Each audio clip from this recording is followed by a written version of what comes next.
जहाँ पे रैगिंग हो रही है उसको काबू भी करना है, उसको पॉइंट आउट भी करना है, बताना भी है। लेकिन ये कितना बड़ा रैला है, कोई फर्क नहीं पड़ता। मुझे लगता है कि धांधली जो है ना वो पीछे रह जाएगी। बहुत बड़ा रैला है। और कितनी निशिस्तें आप लोग निकाल लेंगे? गवर्नमेंट पेट्रोलियम लेवी को 50 रुपए तक ये आगे शिफ्ट करेगी। पेट्रोलियम लेवी लगा के मींस प्राइसेस को बढ़ाया जाएगा। नंबर 1, सब्सक्राइब करें और बेल दबाएं ताकि कोई खबर रह न जाए।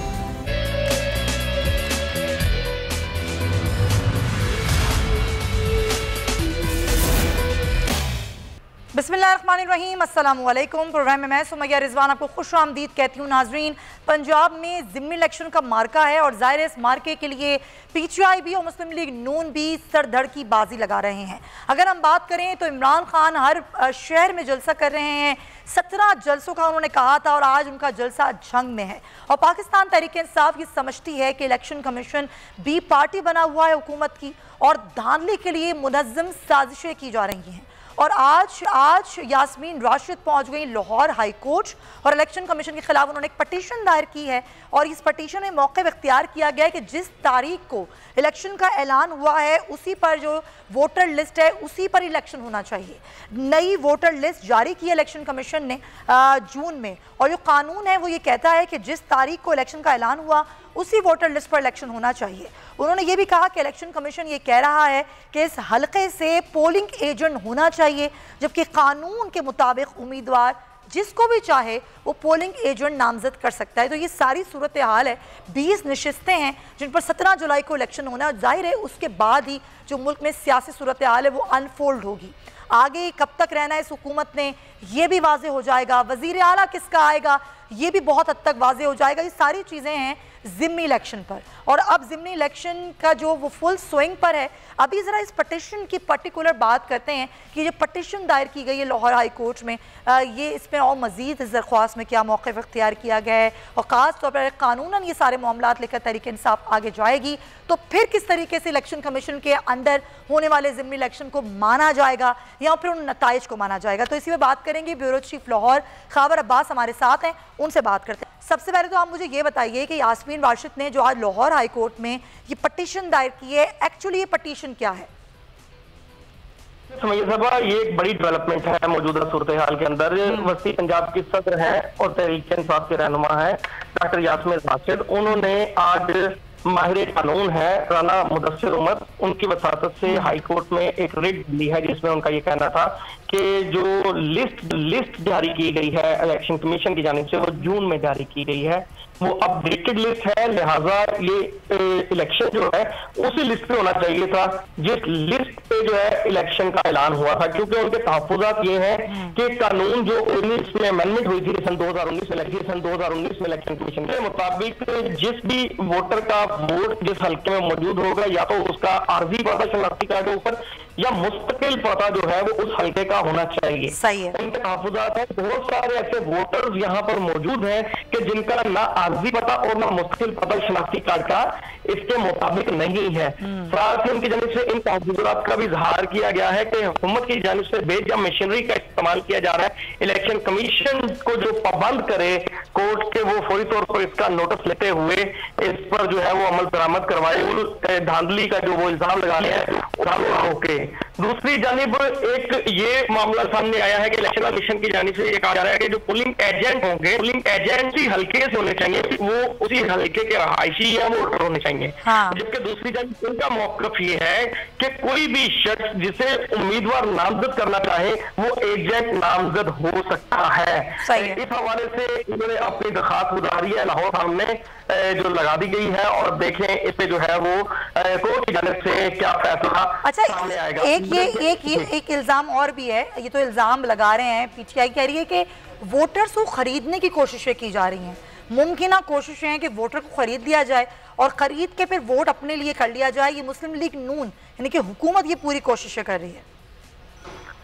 बिल्कुल सुमैया साहब, ऐसी कुछ फुटेजेस भी सामने आई हैं जिस तरह के देखिए कि जो प्री प्लान्ड इल्जाम लगाया जा रहा है प्री प्लान्ड धांधली का तहरीक इंसाफ की जानिब से, वो ये इल्जाम है कि मुख्तलिफ तरीकों से यानी इससे पहले तरक्याती काम करवाए जा रहे थे, अगर वो रुक गए हैं तो उसके बाद कुछ हमने फुटेजेस बोल के नाज़रीन को दिखाई कि जिस तरह से यूटिलिटी स्टोर की ट्रक्स होते हैं, वो जो मुस्लिम लीग नून के उम्मीदवार थे उनके जो यूनियन काउंसिल के दफातर है उसके बाहर मौजूद थे और लोगों को वहां से सस्ती अशिया फराहम की जा रही थी खाने पीने की, उनके वसासत से जो दफातर के अंदर लोग मौजूद। एक तरह ये भी फुटेज देखी कि जो कि चेक टैक्सिंग किए जा रहे थे हल्के के अंदर, और जब उन्हें जो है वो किसी वहां के वोटर ने लेने से इनकार कर दिया तो कहा गया कि हम तो ये इमदाद जिससे कबूल भी करते हैं, ये कोई इलेक्शन की कड़ी नहीं है। तो इस तरह की कुछ फुटेज, जिस तरह गुज़श्ता रात जो है वो यूसी 158 में रेड हुआ, मलिक नवाज अवान है तरीके इंसाफ के उम्मीदवार,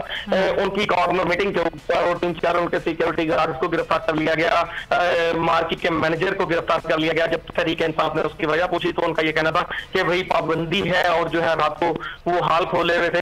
तो इस तरह की जो चीजें हैं वो सामने आ रही हैं, मुख्तलिफ फुटेज सामने आ रहे हैं, मुख्तलिफ हीले बहाने सामने आ रहे हैं। और फिर अगर इस तरह की चीजें होंगी तो जाहिर है इलेक्शंस में बहुत ज्यादा मसाइल आ सकते हैं। खबर मैं चाहूंगी आप हमारे साथ ही रहिए क्योंकि मैं वक्तन पर वक्तन आपसे अपडेट्स लूंगी कि क्या तैयारियां हैं, और जाहिर है इलेक्शन कमीशन पर ही तहफ़्फ़ुज़ात का इज़हार किया है तहरीक इंसाफ ने, फिर आगे माहौल क्या बनेगा इसके पर हम जरा बात करेंगे। मैं ज्वाइन करें यार साफ़ी हैं, तज़ियाकार हैं इमरान याकूब साहब, उनको भी हम वेलकम करते हैं। इमरान साहब बहुत शुक्रिया आपने वक्त दिया। आप ज़रा मुझे ये बताइए कि ऐसे माहौल में जब ज़िमनी इलेक्शन हो रहे हैं, जब तहरीक इंसाफ ये कहती है कि जी चीफ इलेक्शन कमिश्नर पूरी धांधली के लिए इंतजामात कर रहे हैं, इलेक्शन कमीशन भी पार्टी बन चुका है मुस्लिम लीग नून की, और वोटर्स को ख़रीदा जा रहा है, वोटर लिस्टें जो हैं वो अपडेट करके दी जा रही हैं ताकि अपने मनपसंद लोगों को जितवाया जा सके। अब ऐसे माहौल में अलग इलेक्शंस होते हैं तो फिर जो भी पार्टी हारेगी तो वो कैसे मानेगी फिर नताइज को, फिर इलेक्शन कमीशन को किस तरीके से अपनी ये सारी चीज़ों को लेकर चलना होगा? बिस्मिल्लाहिर्रहमानिर्रहीम। तो ये गुजारिश ये है कि पीटीआई जो है ना वो अब ऐसी चीज है कि नोखा लाडला खेलन को मांगे चांद रहे, तो उसकी वो सूरत हाल है। आप एक चीज को जरा समझ लें कि पाकिस्तान में सियासत में वतीरा क्या है। वतीरा ये है कि अपोजिशन जो होती है वो हमेशा हुकूमत पे ये इल्जाम लगाती है कि हुकूमत धांधली करती है, और हुकूमतें करती भी हैं। ये नहीं है कि हुकूमतें नहीं करती। देखिए कोई हुकूमत मुझे पाकिस्तान 73 साल हो ज़िमनी इलेक्शन हो और उन्होंने उस ज़िमनी इलेक्शन के मौके पर अपनी मर्जी के लोगों से काम ना करवाया हो, या उन्होंने अपनी मर्जी के लोग वहां ना ले गए हों, या फिर इंतजामिया को उसमें मदद के लिए ना डाला हो। अगर कोई बंदा ये कहता है कि जनाब ये माजी में कहीं नहीं हुआ या कभी भी हुआ, तो ये वो सबसे बड़ा झूठ है। इससे बड़ा झूठ पाकिस्तानी सियासत में नहीं हो सकता। दूसरी जो सबसे अहम बात कि पीटीआई को ना अब इस इलेक्शन में आप एक बात समझे, टोटल हो रही है 20 नशिस्तें जिस पे इलेक्शन है। अब इसमें से 10 लोग वो हैं सुमैया 2018 के इलेक्शन में बल्ले और शेर यानी पीटीआई और मुस्लिम लीग नून दोनों को हरा के जीते थे। अब जब वो 10 सीटें अगर आप देखें तो जब उनके साथ शेर का भी वोट आ गया तो इसका मतलब है कि वो पहले से तो ज्यादा सिक्योर हो गए। एक तो वो 10 ऐसे इलेक्टेबल है ना जिनका अपना वोट है, दूसरा मुस्लिम लीग नून का वोट भी अगर मिलेगा, जाहिर ऐसा लगता है बाकी नजर में कि वो 10 लोग आसानी से जीत जाएंगे। तो आप ये कह रहे हैं कि जो 10 लोग थे जिनको टिकट दिया मुस्लिम लीग नून ने, वो एक अक्लमंदाना फैसला था उनका? बिल्कुल अक्लमंदाना फैसला था। देखिए मुस्लिम लीग नून ने किया क्या, मुस्लिम लीग नून ने ये किया कि मुस्लिम लीग नून ने जो सीटें उनकी वजह से वो डी सीट हुए, मुस्लिम लीग नून हमजा शहबाज को वोट देने की वजह से डी सीट हुए। जी हाँ बिल्कुल। तो उन्होंने उनके एहसान का बदला इस तरह से उतारा कि उन्होंने अपने लोगों को हटा के उनको टिकट दे दिया। नहीं हाँ उनको टिकट दे दिए 20 के 20। अब 10 लोग वो हैं जो पहले ही आजाद जीते थे, वो बाद में पीटीआई में शामिल हुए। याद रखें वो पीटीआई के टिकट मिलने हुए थे। बिल्कुल ऐसा ही है, लेकिन एक चीज है Imran sahab, exactly sorry to cut you, एक चीज है इसमें कि बिल्कुल वो पीटीआई की टिकट पे नहीं हुए थे, वो जीत के फिर पीटीआई में शामिल हुए। लेकिन जो नजरियाती कारकुन है, जो मुस्लिम लीग नून का नजरियाती कारकुन है, क्या फिर वो नाराज नहीं होगा? फिर वो नाराज होगा तो क्या ये मुस्लिम लीग नून यानी कि उस जमात को नुकसान नहीं होगा अगर यहाँ जीत भी जाते हैं तो उसके बाद? सुमैया, आपने हमेशा की तरह ना आज भी बहुत अच्छा सवाल किया। आपकी अच्छी बात ये है कि आप एक ऐसी एंकर हैं जो सवाल हमेशा बड़े अच्छे करती हैं, क्योंकि आपकी रिसर्च होती है। गुजारिश सिर्फ इतनी है कि उनका नजरियाती वोटर जरूर इससे नाराज होगा, लेकिन ये जो इलेक्शन की पॉलिटिक्स है इसको मुस्लिम लीग नून से बेहतर कोई नहीं समझता। उन्होंने किया क्या है, देखिए मैं फिर आपसे वही कहूंगा, क्योंकि ये 10 इलेक्टेबल्स वो हैं जो मुस्लिम लीग नून और पीटीआई दोनों। चले ठीक है, पॉइंट टेकन। अभी जरा फवाद चौधरी साहब हमारे साथ है, पाकिस्तान तहरीक इंसाफ के सीनियर रहनुमा, उनसे हम जरा बात करते हैं। फवाद साहब बहुत शुक्रिया। ये जो पंजाब के इलेक्शंस हैं, ज़ाहिर है इस पर आप लोगों को इलेक्शन कमीशन पर भी तहफ़्फ़ुज़ात हैं, लेकिन ये कहा जा रहा है, तज़ियाकार ये कह रहे हैं कि गलती आप लोगों ने दोबारा इलेक्टेबल्स को टिकट दे के कर ली है। क्या आपको लगता है कि एक तरफ तो 10 मुनारिफ अरकान हैं जिनको टिकट दिया मुस्लिम लीग नून ने, और आपके वो लोग हैं जो इलेक्टेबल्स हैं एक बार फिर चुन लिए गए, तो इलेक्शन आपके हाथ में है? आपको लगता है ज़िमनी? नहीं, कौन से इलेक्टेबल्स हैं? ये जो सारे लोग हैं ये सारे पीटीआई के पुराने लोग हैं। अच्छा, मतलब अगर आपका मतलब ये है कि लोग ऐसे होने चाहिए जिन्होंने जिंदगी में पहली बार इलेक्शन लड़ना है तो वो मेरिट है, तो वो तो पता नहीं, लेकिन बहरहाल ये सारे लोग पुराने पीटीआई के। अच्छा, दूसरी बात ये है कि अब वो लोग जो मुनारिफ हुए पीटीआई से, 10 लोग जिनको टिकट दिया मुस्लिम लीग नून ने, और वो अपनी 10 नशिस्तें निकालने में, आपको लगता है कि आप लोग तो ये भी कह रहे हैं ना कि इलेक्शन कमीशन इनकी बड़ी पार्टी है, चीफ इलेक्शन कमिश्नर साथ मिले हुए हैं, ये जीत जाते हैं, फिर ये जो रिजल्ट्स होंगे ये जो भी होंगे आप लोग एक्सेप्ट करेंगे? लेकिन बात यह है कि ये बात एक्सेप्ट करेंगे नहीं एक्सेप्ट करेंगे ये पॉलिटिकल क्वेश्चन है। जहाँ पे आप देख रहे होंगे ये तो जो हारने वाला है पाकिस्तान में तो रवाज है ना कि वैसे ही कह देता है कि इलेक्शन से कौन। दूसरा ये होता है कि आप सामने देख रहे होते हैं कि कैसे इलेक्शन हो रहे हैं, आप सामने नजर आ रहा होता है। दुनिया लोग स्टूपिड तो नहीं है ना, अहमद तो नहीं है। मीडिया जो देख रहा है इनमें सिर्फ ये है कि जो 20 घंटे हैं इस पर बड़ा फोकस है मीडिया का, लोगों का। हाँ। और अब ये मोबाइल फोन जब से आए हैं हर आदमी फोटो को उसके पास फोटो चल जाती है, तो वीडियो चली जाती है, तस्वीर चली जाती है, तो एक फोकस आ जाता है। तो एविडेंस देख लेंगे उस वक्त पता चल जाएगा कौन। वीडियोस तो अभी भी मौजूद है ना, जो आप लोग इल्जाम लगा रहे हैं कि जी वोटर्स को खरीदा जा रहा है, बहुत सारी वीडियोस तो हमने भी चलाई हैं। अब ये सारे मामलात हैं आपके सामने। आज यास्मीन राशिद साहिबा चली गई हैं हाई कोर्ट पटिशन लेके इलेक्शन कमीशन के खिलाफ, तो किस तरह से लेके चलेंगे आप ये सारे मामलात? दिन बहुत कम है। नहीं, ऐसे लेके चलेंगे, कोई मसला नहीं है। वो जहाँ पे रिगिंग हो रही है उसको काबू भी करना है, उसको पॉइंट आउट भी करना है, बताना भी है, लेकिन ये कितना बड़ा रैला है कोई फर्क नहीं पड़ता। मुझे लगता है कि इंशाल्लाह धांधली जो है ना वो पीछे रह जाएगी। बहुत बड़ा रैला है। और कितनी नशिस्तें आप लोग निकाल लेंगे? मेरा ये ख्याल है कि हमें निकालनी चाहिए 14 से 16 तक। अच्छा। वो नशिस्तें हमें निकालनी चाहिए। कुछ ज़्यादा दो जगहों पे आज़ाद उम्मीदवार जीतेंगे, तो ये ओवरऑल इंशाल्लाह अच्छा रहेगा। और हुकूमत क्या कर रही है इन सारी चीज़ों में, पंजाब में सारे इलेक्शन में रिगिंग करने के हवाले से?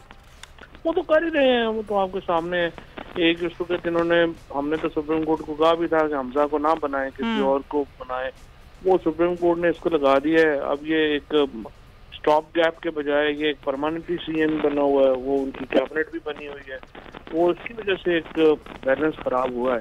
अगर सुप्रीम कोर्ट किसी इंडिपेंडेंट बंदे को चीफ मिनिस्टर लगा देती तो हालात बेहतर होते। और ये इलेक्शंस आप लोग जीत जाते हैं अगर, तो फिर क्या बहुत क्लियरिटी आ जाएगी कि इसी साल इलेक्शंस हो जाएंगे? जी 100%। और ये 100% श्योरिटी आपको मिली है या फिर आप लोगों को वैसे ही है? नहीं मिली क्या है, लोग वो वोट दे रहे हैं, लोग जो है वो फैसला करेंगे, क्लैरिटी क्या मिलती है। ठीक है, बहुत शुक्रिया आपका। फवाद चौधरी साहब हमारे साथ मौजूद है। हम आराम से निकाल लेंगे 14-15 सीटें, इसके बावजूद कि रिगिंग हो रही है।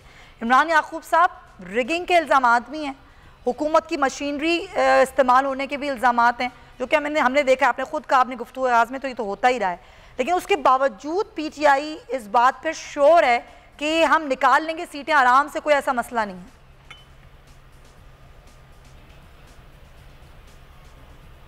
जी इमरान याकूब साहब।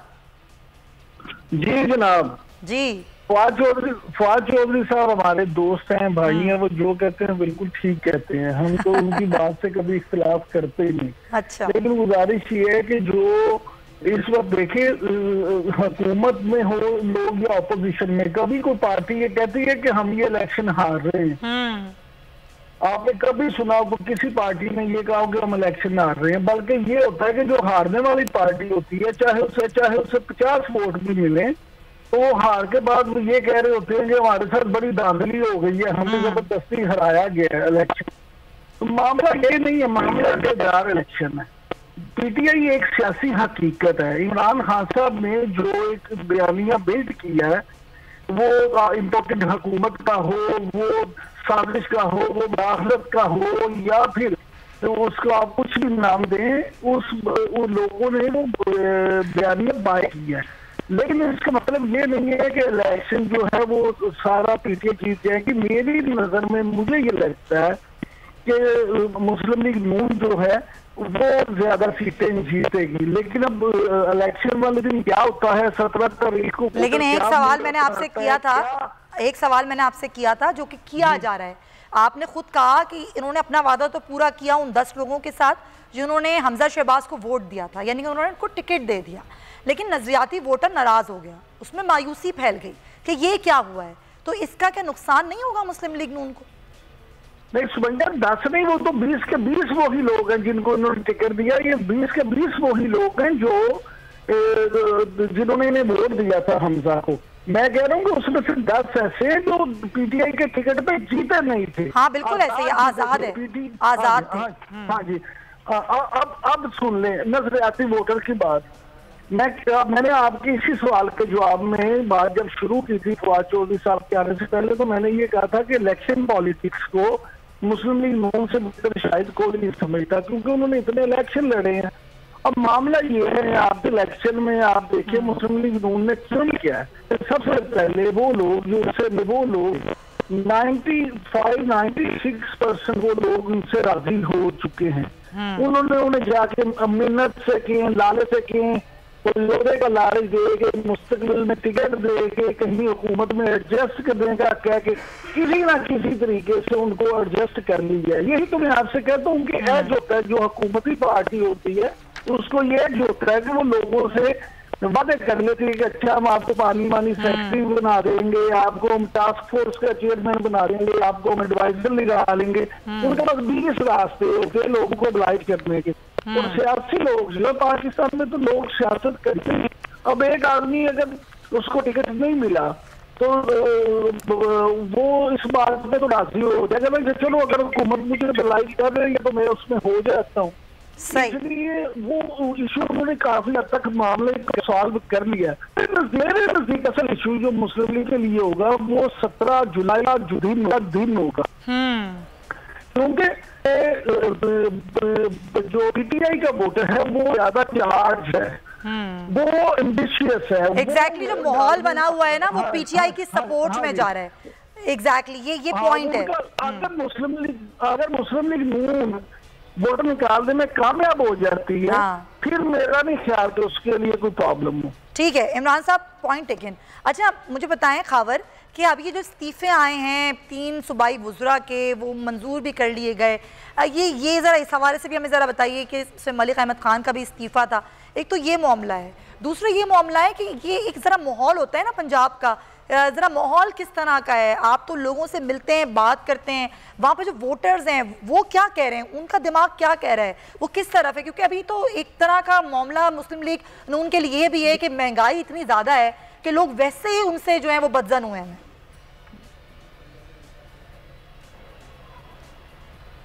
खावर जी सुमैया, देखिए तो ये फैक्ट आपको हर जगह पे दिखाई दे रहा है। आप सड़क पे निकलते हैं तो सड़क पे लोग आपको रोते हुए दिखाई देते हैं। पेट्रोल की कीमत बढ़ती है तो लोगों की बर्दाश्त से बाहर हो जाती है।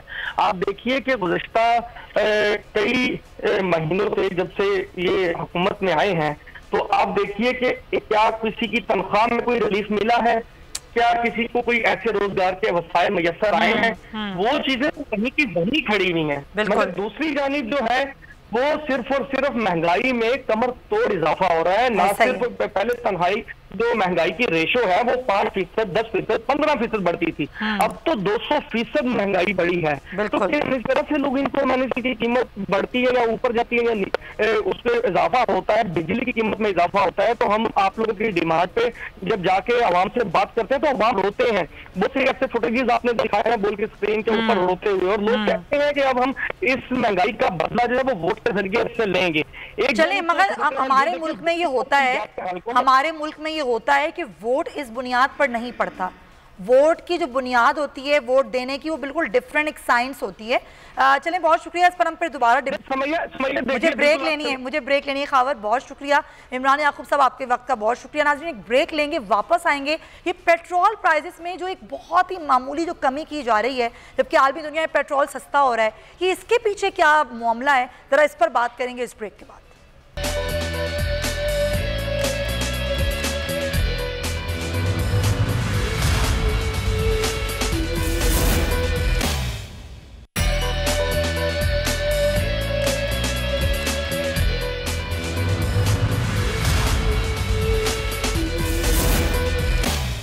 Welcome back to the show नाजरीन। और अभी आप वज़ीर आला पंजाब हमजा शहबाज की गुफ्तगू सुन रहे थे। हम ज़रा बात करेंगे इकॉनमी पे, क्योंकि सूरत हाल महंगाई की बहुत ख़राब है। आज ये खबर आई कि पाकिस्तान का IMF से स्टाफ लेवल मुआहदा जो है वो हो गया है। बाकायदा तौर पर आज ऑफिशियली इस हवाले से आगाह कर दिया जाएगा। लेकिन जो असल मामला है वो है महंगाई का। डॉलर की कीमत बढ़ रही है, पेट्रोल दुनिया भर में सस्ता हो रहा है, लेकिन पाकिस्तान में जो खबरें आ रही हैं वो ये आ रही हैं कि सिर्फ 10 रुपये सस्ता किया जाएगा। हालांकि 100 रुपये फ़ी लीटर का इजाफा पेट्रोल पर और तकरीबन 132 रुपये का जो इजाफा है वो डीजल पर किया जा चुका है। आवाम ये समझते हैं कि ये बहुत ही मामूली इजाफा है। जिस तरह आलमी मंडी में तेल की कीमतें कम हो रही हैं, उस तरह उसका असर पाकिस्तान पर पड़ना चाहिए। जब महंगी होती हैं तो उसका असर पड़ता है, तो फिर जब कम हो रही हैं तो उसका असर भी पड़ना चाहिए। यकीनन पड़ना चाहिए कि जब मुल्क में पेट्रोलियम मसनूआत की कीमतें बढ़ती हैं नाजरीन, तो उसका असर हर चीज़ पर पड़ता है, हर चीज़ महंगी हो जाती है। तो अब होगा क्या? अगर 10 रुपये कम हो भी जाता है पेट्रोल, तो इससे फ़र्क कौन सा कोई ज़्यादा पड़ जाएगा? और अगर स्टाफ लेवल मुआहदा IMF से हो रहा है तो मुल्क की इकॉनमी की सूरत हाल किस हद तक बेहतर हो सकती है, रुपये की कदर किस तरह बढ़ सकती है, इसी पर हम बात कर रहे हैं। मुआहिर मौशियात हैं शुजात मुबारक साहब, उनको हम वेलकम करते हैं। शुजात साहब, आपकी माहिराना राय क्या कहती है? ये IMF का मुआहिदा जिसको करने के लिए सारी शराइत पाकिस्तान ने पूरी की, हुकूमत ने हर वो कड़ी से कड़ी शर्त पूरी की जिसकी वजह से आवाम आज मुश्किलात में है, उसके बाद ये मुआहिदा हो भी जाता है और वो किस्त मिल भी जाती है, तो उसका असर किस तरीके से पड़ेगा चीज़ों पर, इकॉनमी पर? थैंक यू वेरी मच जी। देखिए, सबसे पहले तो बहुत ही डिले हो गया ये IMF के साथ जो एग्रीमेंट था, और गवर्नमेंट को बहुत पहले ये कर लेना चाहिए था, लेकिन उसके बावजूद भी चले देर आए दुरुस्त आए, कुछ ना कुछ चीज़ें आगे बढ़ी हैं। पिछले चंद दिनों तक तो ये खबरें गर्दिश कर रही थी कि शायद IMF नहीं मान रहा, लेकिन एक बात मैं यहाँ पे ऐड कर दूं कि IMF ने अभी जो गवर्नमेंट के साथ स्टाफ लेवल एग्रीमेंट किया है उसमें ये चीज़ शामिल है। ये मैं दोबारा से ये बता रहा हूँ, ये चीज़ इसमें शामिल है कि गवर्नमेंट पेट्रोलियम लेवी को 50 रुपये तक ये आगे शिफ्ट करेगी। पेट्रोलियम लेवी लगा के मींस प्राइसेस को बढ़ाया जाएगा, नंबर 1। सेकेंडली, जो इंटरनेशनल ऑयल प्राइसेस अगर इंटरनेशनल मार्केट में कम होती हैं तो गवर्नमेंट वो सारे का सारा असर, वो जो सारी रिडक्शन है वो पास ऑन नहीं करेगी। ये IMF मुआहदे का आप ये समझ लीजिए कि एक्सप्लिसिट भी और इम्प्लिसिट भी हिस्सा है। तो अब इस कॉन्टेक्स्ट में अगर गवर्नमेंट ये कह रही है कि वो इंटरनेशनल ऑयल प्राइसेस जब डिक्रीज हो रही हैं तो आवाम को कोई रिलीफ देंगे, तो मेरा ख्याल ये है कि इसमें कोई बहुत ज़्यादा हकीकत नहीं है, और शायद 5-10 रुपए से ज़्यादा कोई गवर्नमेंट रिलीफ ना दे सके, क्योंकि गवर्नमेंट के पास अपनी भी कोई इतनी विंडो नहीं है। दूसरी बात यह कि जब आप इंटरनेशनल ऑयल प्राइसेस को देखते हैं तो ये 1 या 2 दिन का मामला नहीं होता। जब भी हम एक कंट्री बोरोइंग कर रहा होता है तो 1 मंथ एवरेज प्राइसेस की बोरोइंग करता है, तो अगर एक प्राइस कम होती है दूसरे दिन बढ़ जाती है, तीसरे दिन कम होती है, तो वो जो एवरेज प्राइस होगी उस प्राइसेस की के ऊपर जो है वो बोरोइंग हमारी बाइंग होगी, इंटरनेशनल जो भी ऑयल होगा वहां से, तो उसको अगर देखें तो बहुत ज्यादा अभी तक उसमें डिक्रीज नहीं आया। आइंदा आने वाले चंद दिनों में शायद उसमें कुछ कमी आ जाए, लेकिन इन तमाम चीजों को अगर सामने रखें तो ऐसा कोई रिलीफ नजर आने का कोई इम्कान नहीं। साहब, आपने तो बहुत ही क्लियरिटी से बता दिया। मुझे लगता है कि थोड़ी बहुत जो उम्मीद थी ना उस पर भी ओस पड़ गई है आवाम की, क्योंकि खास कमी नहीं होने वाली। लेकिन एक्चुअली जो क्वेश्चन है वो ये है कि अब जो ये IMF से स्टाफ लेवल मुआहिदा हो रहा है, उसके बाद जो हमारी डॉलर जो बढ़ रहा है, रुपया मुस्तहकम नहीं रह रहा, कदर गिरती जा रही है पाकिस्तानी रुपए की, उसमें कुछ बेहतरी आएगी? ज़ाहिर है जो हमारे मामलात हैं वो डॉलर की वजह से बहुत ज़्यादा आगे पीछे हो जाते हैं, तो ये किस्त जो है वो अब ज़ाहिर रिलीज़ होती है, तो उससे हमारी जो मुल्क की जो रुपया है उस पर क्या असर पड़ेगा? शुजात साहब हमारे साथ मौजूद है। शुजात को हम ज़रा रिकनेक्ट करते हैं, लेकिन ज़ाहिर है ये बार बार ये पूछा जा रहा है कि वो सारी शराइत जिसका भी शुजात साहब ने बताया कि ये भी शर्त का हिस्सा है इस एग्रीमेंट का IMF से कि आप प्राइजेस नहीं उतनी कम कर सकते। इंटरनेशनल मार्केट में अगर पेट्रोलियम प्राइजेस कम हो रही हैं तो उसका कोई ख़ास असर नहीं पड़ेगा, 5-10 रुपए तो कम किए जा सकते हैं, लेकिन इससे ज़्यादा रिलीफ नहीं दिया जा सकता। लेकिन क्या जो रुपया है क्या वो मुस्तहकम होगा, क्या उसकी कदर बढ़ेगी? शुजात साहब जो सवाल मेरा था, अगर आपने सुन लिया हो तो आप मुझे बताएं कि क्या कोई असर पड़ेगा हमारे रुपये पर, क्या डॉलर कम होगा? बात की जा रही थी कि 185 पर आके रुक जाएगा, यहाँ तो कोई गेम ही नहीं लग रही है कि 200 तक आए डॉलर। देखें, इससे बहुत ज्यादा हमें उम्मीदें टाई अप नहीं करनी चाहिए। IMF के मुआहदे से हमारे रुपए की गिरती हुई कदर रुकेगी जरूर, हाँ। थोड़ी सी रिवर्स भी होगी, लेकिन 185 पर आने के हालात नहीं है। अगर आप पाकिस्तान की इंपोर्ट और एक्सपोर्ट के ब्रेकअप को देखें तो किसी भी सूरत में 195 से कम पे रुपए की कदर नहीं आ सकती, और शायद IMF की अगर पहली किस्त मिल भी जाती है उसके बाद भी मुझे ऐसा लगता है कि ये 200 रुपये 195 से 205 के दरम्यान में रुपए की वैल्यू फ्लोट कर रही होगी। तो मुझे एक चीज ये समझ में नहीं आ रही कि हम IMF के मुआहदे से बहुत ज्यादा की उम्मीदें बांधे हुए हैं, क्योंकि ये मुआहदा एक खास किस्म की बैलेंस ऑफ पेमेंट की के उसकी बैलेंस की सूरत में IMF उसको सपोर्ट कर रहा होता है। बाकी सारे हमारे इकोनॉमिक इंडिकेटर्स वैसे के वैसे ही रहेंगे जब तक हम अपनी इन हाउस चीजों को सही नहीं करते, जब तक हमारी जो पॉलिटिकल इंस्टेबिलिटी जो है वो बेहतर नहीं होती सूरत हाल, उसके साथ साथ हमारी जो पॉलिसीज है उसमें क्लैरिटी नहीं आती, तो आपकी जो इकोनॉमिक जो मौजूदा कंडीशन है इसी तरह से चलती रहेगी। यानी कि आप ये कह रहे हैं कि सारा इन्हिसार जो है वो पॉलिटिकल स्टेबिलिटी पर है। अगर पॉलिटिकल स्टेबिलिटी आ जाती है तो सूरत हाल थोड़ी बेहतर होगी, एक पॉलिसीज़ जो हैं वो वज़ह हो जाती हैं कि किस तरह की पॉलिसीज़ हो रही हैं। IMF मुआहदे से इतना ज़्यादा कोई असर नहीं पड़ने वाला। जी, IMF मुआहदे से कुछ थोड़ा बहुत असर पड़ेगा।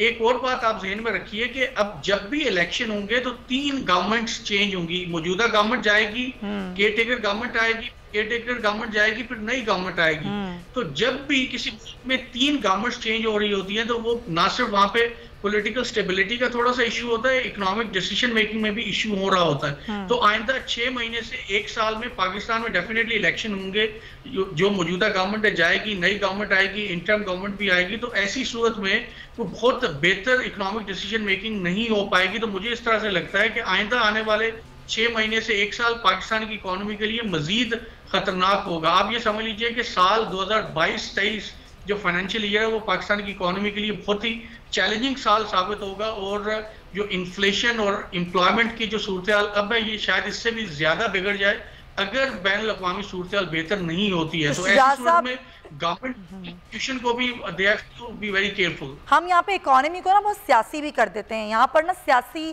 तौर पर इसको डील किया जा रहा होता है, और फिर ये कहा जा रहा होता है आजकल जो कहा जा रहा है कि मिफ्ता इस्माइल साहब जो हैं वो नहीं संभाल पाए तो अब जो है वो सागदार आएंगे, सागदार पॉलिसी पर सारी इकोनॉमी चलेगी।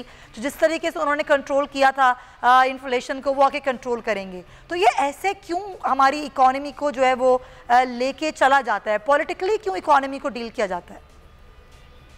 देखिए, ये असल में है ही पॉलिटिकल इकोनॉमी के डिसीजंस। लेकिन मैं आपको बता दूं इसाक डार साहब भी आए, उनके पास कोई जादू की छड़ी नहीं है।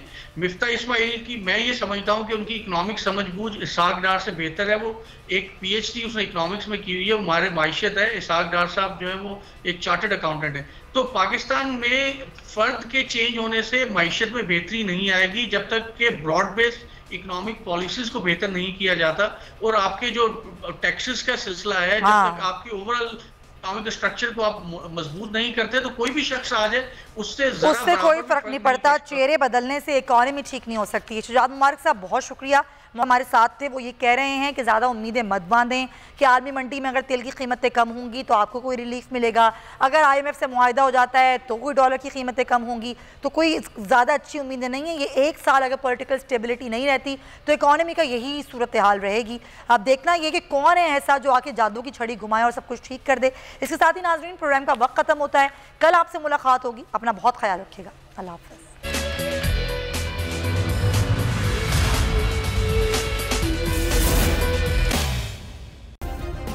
सब्सक्राइब करें और बेल दबाएं ताकि कोई खबर रह न जाए।